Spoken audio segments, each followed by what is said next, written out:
Hey everybody, how you doing tonight? My name's Kelly. This is my channel, Big Cat's Motovlogs. Unfortunately, I do not have a ride video, and it doesn't look like, looking at the forecast, I'm going to have a ride video soon. Plus, I've been sick this week and most of last week. My wife's been quite sick as well. And so I just really haven't had the opportunity to get out and ride like I would like to. So this video is going to start off a couple of my comparison videos that I wanted to make, where I show you a bike that was in my radar, that had my interest, and I compare it to the bike that I did buy, and then we do a side-by-side comparison, and we go from there. Now,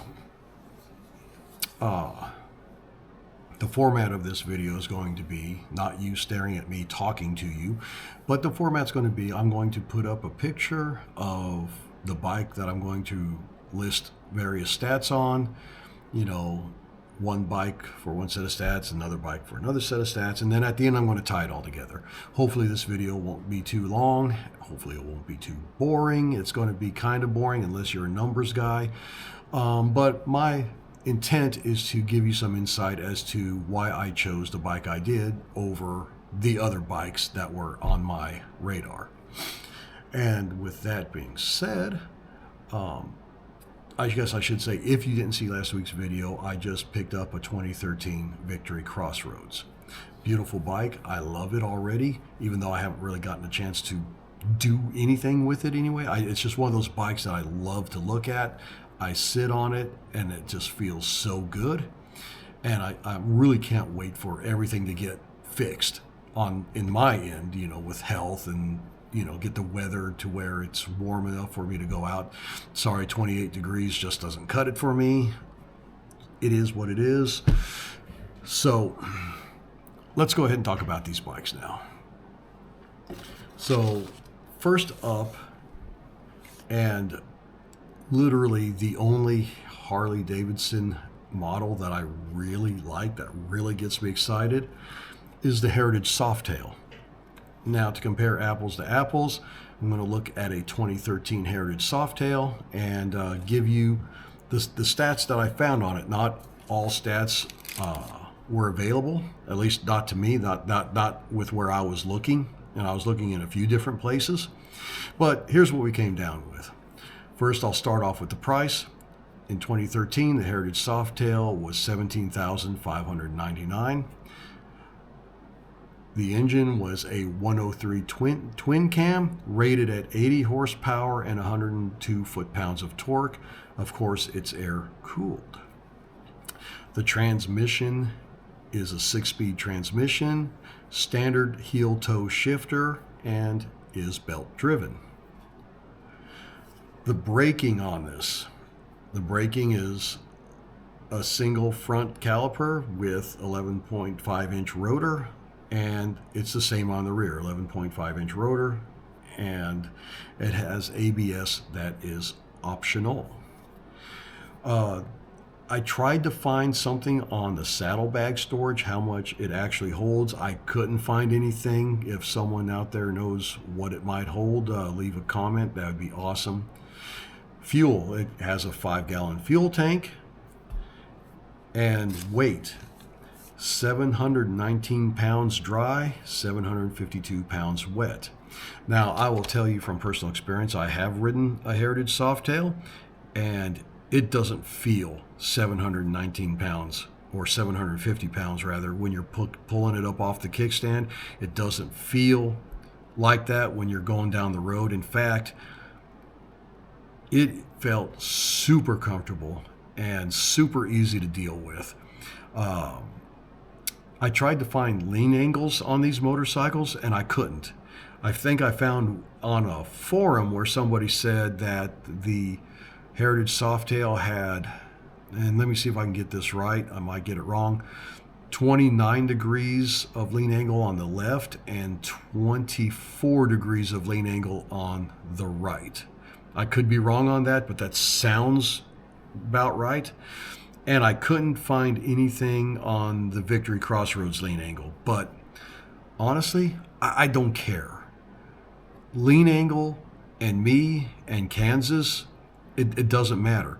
Like literally the only turns that I have in Kansas that I have to worry about playing on are either 90-degree sharp turns or wider swooping turns. And almost every turn has sand in the middle of it on the road from where trucks and tractors from one field to another field are crossing, because I live out in the middle country.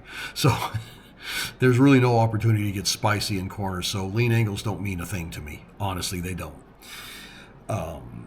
If they mean something to you and you really want, then maybe you should not look at a cruiser.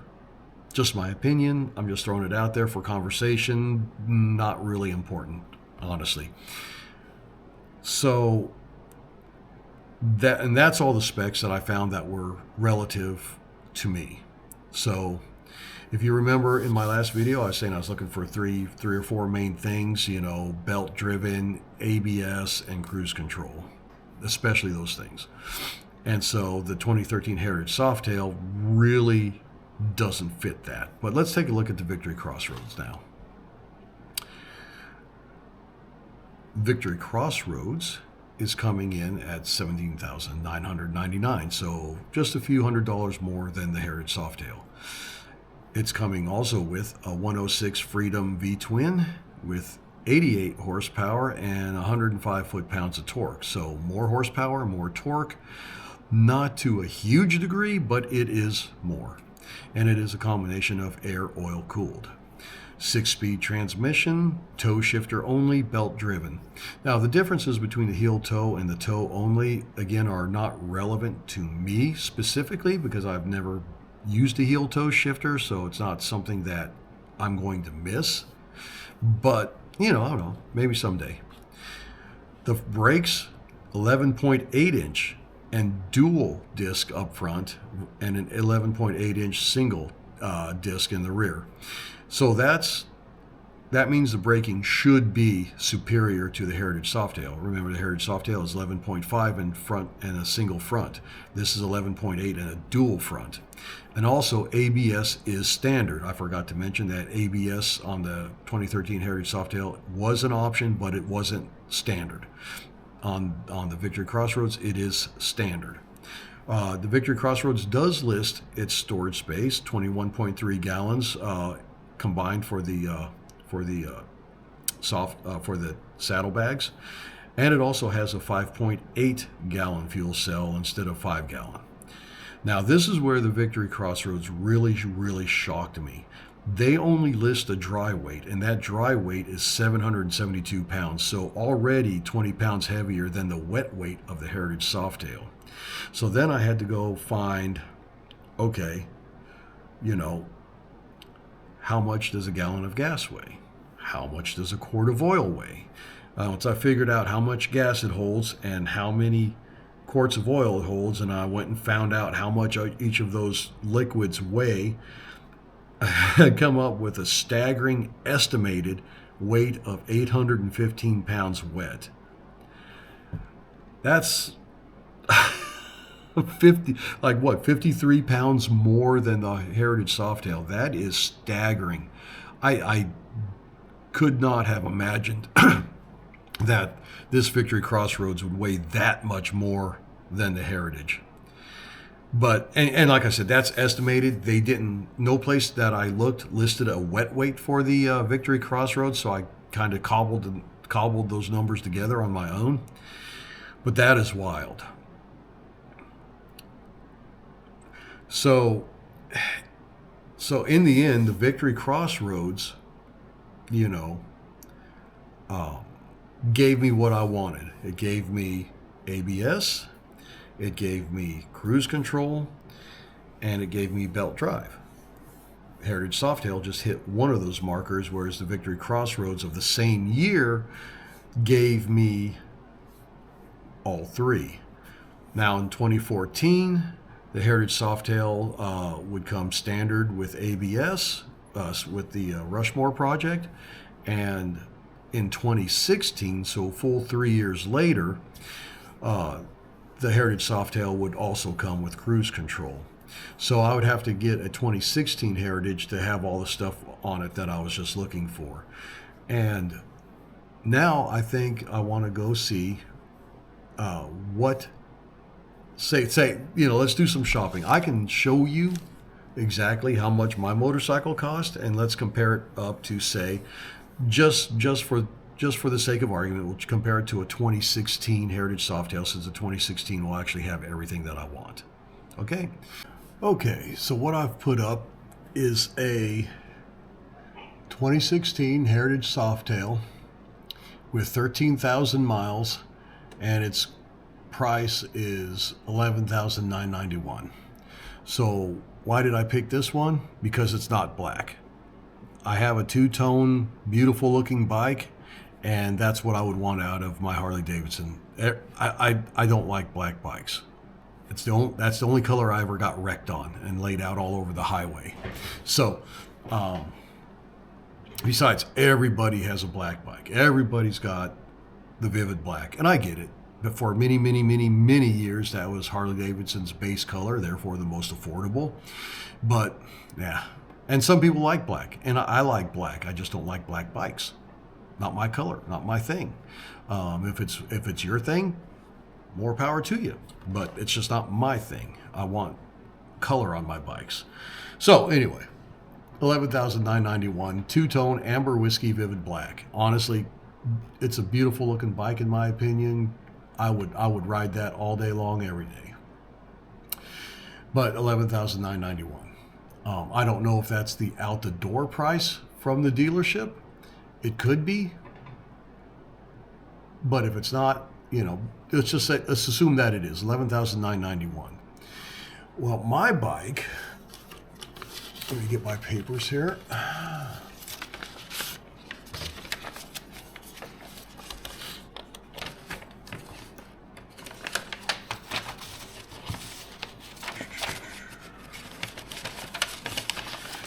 My bike was retailing for $4,899, and then with freight assembly service $389 onto that, documentation another $199, and that came up to a total of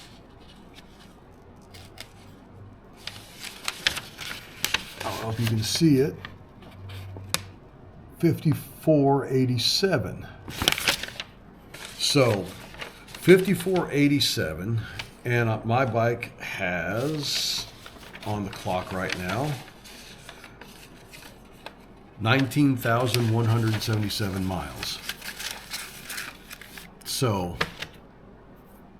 not many more miles, 6,000 more miles than this bike, but half the price, maybe even a little bit more than half the price less. Even though both of these bikes are, and that's just, are close to equally equipped as you can get. Harley Davidson retains its value.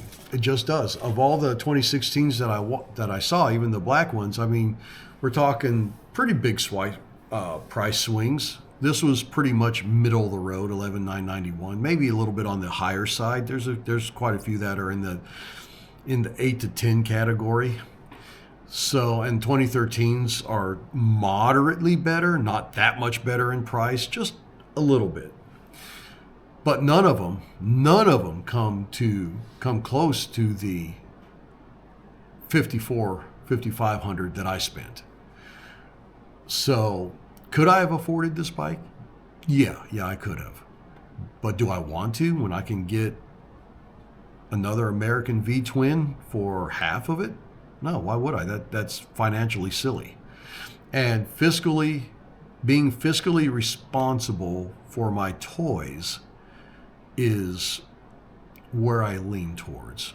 I got the better value for my dollar in Victory, and I still get to say I ride an American V-twin.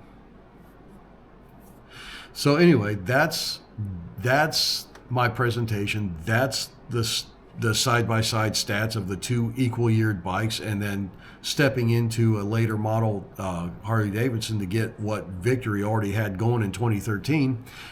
I'm just money ahead for a good bike. This isn't a trash bike at all. Now, I've got Cycle Trader still up. I'm curious, really curious, how far back in Harley's inventory do I have to go to get that $5,500 price tag? Let's go back to, say, 2003. No. 2003 Heritage Softail Classic with 42,000 miles, still rocking 6,500. I mean, I guess. 10,500 for an 03, 7,900 for an 03, 6,900 for an 04. Oh, 59.95 for an 03, and it's got 80,000 miles on it. No, that's ridiculous. That's not going to happen. Sorry. I mean, I know I like Harley, I do, but I'm not going to let them bully me on those prices like that. That's so ridiculous.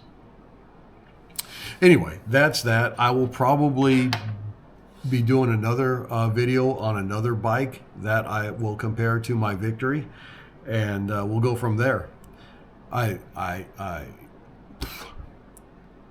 Well, that's that. That's what I got for you guys. I'll probably end up doing another video like this where I compare another bike to my Victory, and we'll go from there.